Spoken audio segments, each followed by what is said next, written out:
Well, we're here on the back porch for an I'll never forget moment. Now, my wife says I say that a lot, and maybe I do, but I'm telling you, I just have a lot of stories to tell.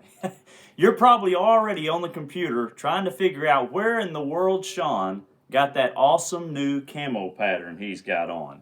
I mean, check this out, but I'm sorry, folks. You're not going to be able to find this in the stores. No, sir. Maybe it would be a good pattern for maybe the springtime. But this used to be the go-to shirt.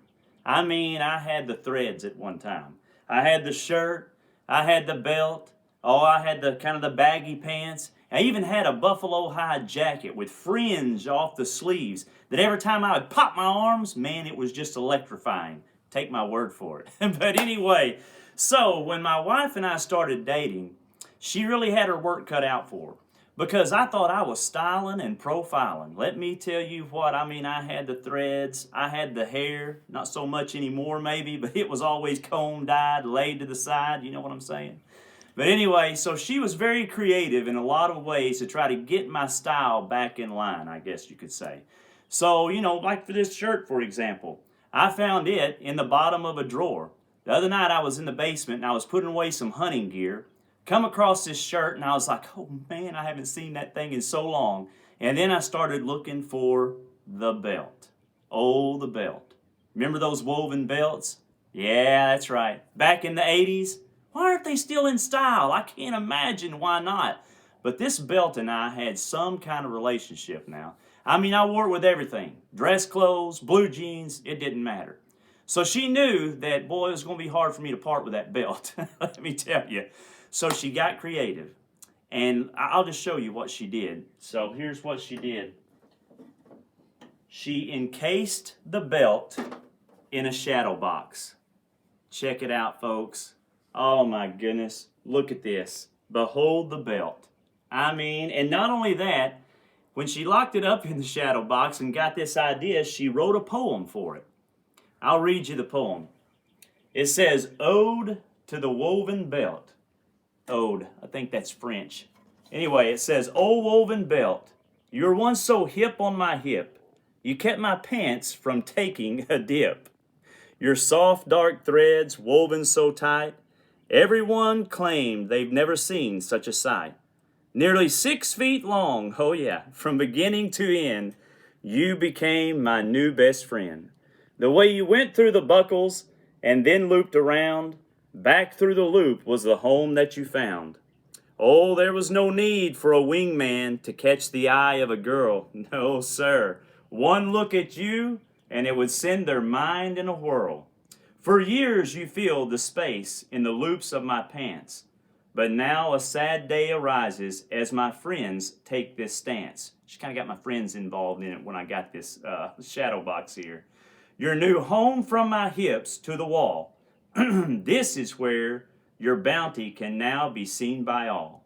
So this is for you, so mighty and true, a belt I will cherish through and through. O woven belt. I tell you what, folks, I about wore this belt out, but just like this shirt, I'm not sure why it shouldn't be back in style. And as I got to looking at this belt, I thought, I'd like to wear that belt again. I mean, it looked so good before, I know it would look good now. Let's break it out of the box. Let's just give it a whirl. Let's see what we think. Oh yeah. Don't want to break the glass.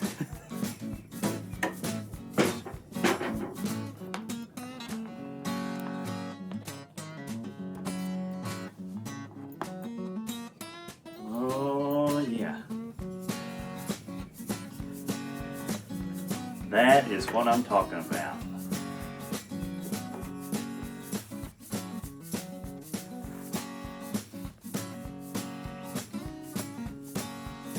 I'll tell you what, I've grown a little bit over the years, I believe.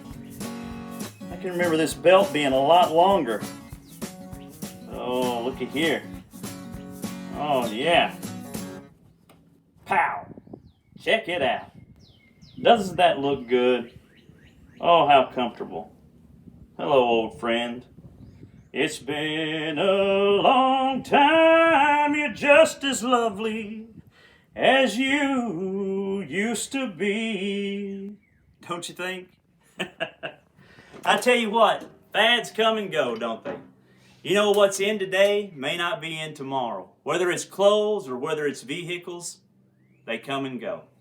But you know what? There's one thing that's constant. There's one thing that's never changing. And that's our Lord, our God. He is never changing. He is always there for us, desiring that relationship with us. And you know, there's some scriptures in the Bible.